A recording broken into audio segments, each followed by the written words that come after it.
This is Providence Television International, the game changer. Stand by for the next program. On the world news, a year of Israelis' devastating war on Gaza, nearly 42,000 Palestinians killed, and at least 3 killed as floods swamped Thailand's Shenyang mine. This is the world news. Good afternoon and thanks for joining us on the World News on Providence Television International. My name is Edna Cesar Garrick, and now the details. Israel's war on Gaza, one of the deadliest and most destructive in recent history, has killed nearly 42,000 people, a little over half of them women and children, and wounded more than 96,000. The death toll is likely to be much higher as thousands of people remain buried under rubble or in areas inaccessible to medical teams in a military operation many government and rights groups have termed a genocide against the Palestinians. The October 7, 2023 attack on Israel by the Palestinian group Hamas, in which, according to Israeli officials, 1,139 people were killed and about 250 were taken captive, was followed by Israel's devastating offensive on Gaza. In the year since, about 90% of Gaza's 2.3 million population have been displaced, most of them multiple times, according to estimates by the United Nations. Hundreds of thousands of Palestinian families are crowding in sprawling tent camp near the Mediterranean coast with no electricity, running water or toilets. Hunger and diseases are widespread. The Shelter Cluster, an international coalition of aid provider led by the Norwegian Refugee Council, says it has struggled to bring in basic supplies because of Israeli restriction, the ongoing fighting, and the breakdown of law and order in Gaza. It estimates that some 900,000 people need tents and bedding. The UN also estimates that the war has left some 40 million tons of debris and rubble in Gaza, enough to fill New York Central Park to a depth of 8 meters. It could take up to 15 years and nearly $650 million to clear it all away. The World Bank estimated damage equivalent to $18.5 billion in Gaza from the first 3 months of the war before Israel launched most of its fierce operations. That figure is nearly equivalent to the combined economic output of the West Bank and Gaza in 2022. Israel allowed the entry of construction materials inside Gaza before the war, but there were heavy restrictions and delays. The Shelter Cluster now estimates it would take 40 years to rebuild all of Gaza's destroyed homes under that system. The Chinese embassy in Pakistan has said at least 2 of its citizens were killed and a third injured after their convoy was attacked near Karachi airport. The embassy said the attack took place at about 11 p.m. on Sunday close to the Jiran International Airport and targeted the Chinese staff of the Port Qasim Electric Power Company. It was reported that at least 10 people were injured. In a statement early on Monday, the Chinese embassy condemned the terrorist attack and requested the Pakistani side to thoroughly investigate the attack, severely punish the perpetrators, and take all necessary measures to protect the safety of Chinese citizens, institutions, and projects in Pakistan. 10 vehicles were damaged in the fire caused by the explosion, and that 4 cars were destroyed. The Balochistan Liberation Army BLA armed group said it was behind the attack, which involved an improvised explosive device. The BLA wants independence for Balochistan and is part of a border rebellion in Pakistan's largest and least populated province, which borders Iran and Afghanistan. It has been banned by government in Pakistan. In August, the BLA launched coordinated attack in the province in which more than 70 people were killed. It has claimed attack in Balochistan, including the killing of 7 barbers in Gwada in May and April, killing of several people abducted from a highway. In March this year, 5 Chinese engineers and a Pakistani national were killed in an attack near the China-backed Dasu hydropower project. 9 Chinese engineers were killed in a similar attack near Dasu in 2021. The BLA has also attacked Beijing's consulate in Karachi. The Port Qasim project involved the construction of 2 power plants near Karachi and is funded by China. Pakistan is due to host the summit of the Shanghai Cooperation Organization in 2 weeks. At least 3 people have been killed after flash flood swamped Thailand's northern city of Chiang Mai. The city, a popular tourist destination, was inundated by torrential rain as the Ping River swelled to 5.30 meters, its highest level in 50 years, on Saturday night. The river ran along the eastern edge of the city. Residents were forced to wade through high down waters, and some tourists evacuated from their hotels in trucks. Some shops were forced to close while the central train station was shut after flood waters poured inside. Train services to the city were also suspended. A public health official said that 3 people have been killed, including a 44-year-old man who was electrocuted and a 33-year-old woman who died in a mudslide. More than 80 people have been moved into shelters as almost a dozen medical centers were closed due to the high water. Elephants were used to rescue and evacuate residents caught up in floods, but at a sanctuary north of the city, 2 elephants were reportedly drowned on Sunday. Major inundations have struck part of northern Thailand as recent heavy downpour caused the Ping River to reach critical levels. Thailand's northern province have been hit by large floods since Typhoon Yagi struck the region in early September, with one district reporting its worst inundations in 80 years.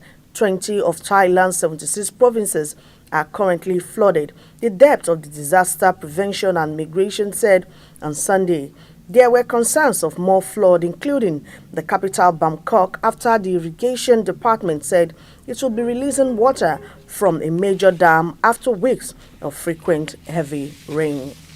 If you are just joining us, this is the World News on Providence Television International. Tunisian President Kais Saied is sworn on course to win the presidential election worth 89.2% of vote. The Independent High Authority for Election of Tunisia will announce the official result of the election on Monday evening. Said, 66, was running against 2 rivals, including his former ally turned critic, Shahab Party leader Zoharieh Magzaboue, and Ayachi Zamel, a businessman who was seen posing a big threat to Said's re-election until he was jailed last month. According to the exit poll, Mazawi, 59, got 3.9% of the vote and 47-year-old Zamel, 6.9%. The ISIE said voter turnout stood at 27.7% in Sunday's vote. The board's spokesman said earlier that they were expecting it to be about 30%. Senior figures from the country's most prominent political parties, who largely oppose Said, have faced imprisonment on various charges and have not publicly backed any of the 3 candidates on the ballot. According to the rights groups, since 2019, when Said was elected, the president was undone democratic gains for the country that were secured through the revolution. Said has rejected the criticism, urging that his action was to fight a corrupt elite and traitors.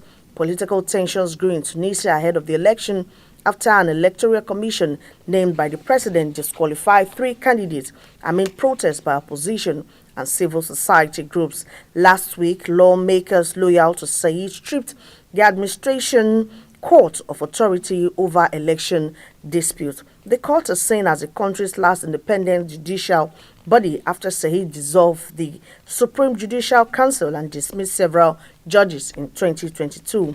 In 2021, Said dissolved the elected parliament and rewrote the constitution in a move the opposition dubbed a coup. Rwanda has announced that it has started administering vaccines doses against the Marburg virus to try to combat an outbreak of the Ebola-like disease in the East African country. The Marburg virus has killed 12 people in Rwanda since it was declared an outbreak on September 27. Authorities said at the time that the first cases had been found among patients in health facilities. There is still no confirmation of the source of the outbreak. The minister said the vaccination will focus on those most at risk, most exposed healthcare workers working in treatment centers in the hospital, in IUC, in emergency, but also close contact of confirmed cases. The government said there were 46 confirmed cases, with 29 of them in isolation. Health authorities have identified at least 400 people who came into contact with the confirmed cases of the virus. Like Ebola, the Marburg virus is believed to originate in fruit bats and spread between people through close contact with bodily fluid on infected individuals or with surfaces such as contaminated bed sheets. Without treatment, Marburg can be fatal in up to 88% of people who fall ill with the disease.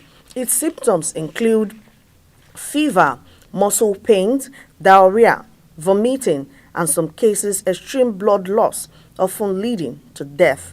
There is no authorized vaccine or treatment for Marburg. According to the World Health Organization, Marburg outbreak and individual cases have in the past been recorded in Tanzania, Equatorial Guinea, Angola, Democratic Republic of Congo, Kenya, South Africa, Uganda, and Ghana. Away from the foreign scene, now back home, the pump price of fuel has reduced from 1,300 to 1,150 in Abia, following the Nigerian National Petroleum Company opening its portal for direct request and payment for fuel from members of the Independent Petroleum Marketers Association of Nigeria, IPMAN. Some petroleum marketers in Aba and Umuahia have also started lifting fuel directly from the NNPC, making the price of the products come down. The executive chairman of IPMAN Aba branch, Mr. Oliver Okolo, appealed to the state government, MPP, and the federal government to see how they can bring the product to Aba depot and also fix the road to the depot. As the federal government gears up to implement the financial autonomy of the local government advocacy group, Socio-Economic Rights and Accountability Project, SERAP, had advised the anti-graft agencies should be instructed to monitor spending by the local government in order to forestall corruption and diversion of funds. The Deputy Director of SERAP, Mr. Kolawole Oludare, called on President Bola Tinubu to immediately withhold federal allocation to states that have either neglected or refused to conduct free and fair election at local level. On the 11th of July 2024, a Supreme Court judgment was delivered that mandates funds from the Federation account to be paid only to democratically elected local government council. Religious leaders and private organizations have been urged to assist in the provision of quality shelter as a collective measure to provide affordable housing for Nigerian masses. The call was made by the Chairman and Chief Executive Officer of Providence Television International, Dr. Emmanuel Igariva, during an exclusive interview on Providence Television International to mark this year's World Habitat Day celebration. Highlighting the role of religious leaders in community development, Dr. Igariva urged clerics to channel more of their finances towards building affordable houses for citizens rather than use such finances for the disposition of fleets of exotic cars and aircraft. The veteran broadcast journalist also postulated that state governments can do more in the provision of low-cost houses if it embarked on the building of at least 300 housing units yearly. They admonished Shylock landlords who habitually increase rent, noting that there is no justification for putting rentage of a house built decades ago based on recent price of cement. A lot. It's been done before in this country.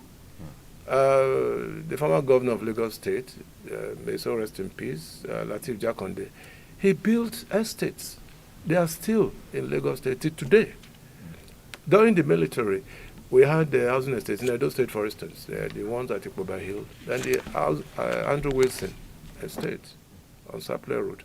They are still existing. In fact, they were built on owner-occupier basis. So after a while, you begin to pay a little from your salary or income. And then after a while, it becomes your own. Okay, that's what I expect our government should be doing. All right? Our government should ensure that people are sheltered. And there are, Jen will show us a few things just now. There are buildings.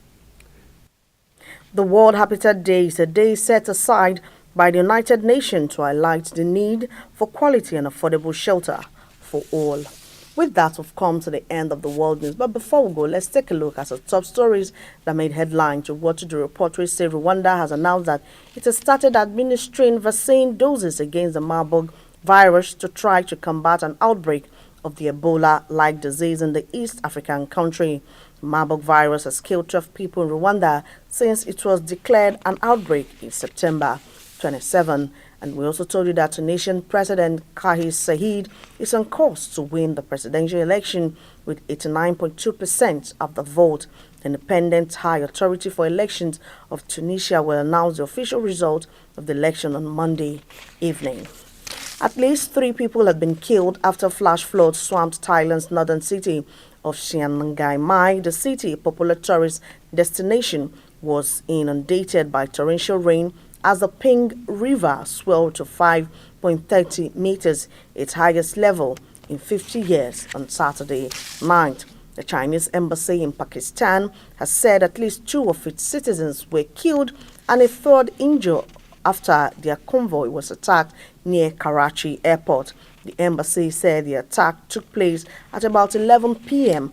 on Sunday close to the Jiana International Airport and targeted the Chinese staff of the port's Qassam Electric Power Company. Finally, Israel's war on Gaza, one of the deadliest and most destructive in recent history, has killed nearly 42,000 people, a little over half of them women and children, and wounded more than 96,000. That's our package. Thanks for watching. Edna Zagaric is my name. Good afternoon.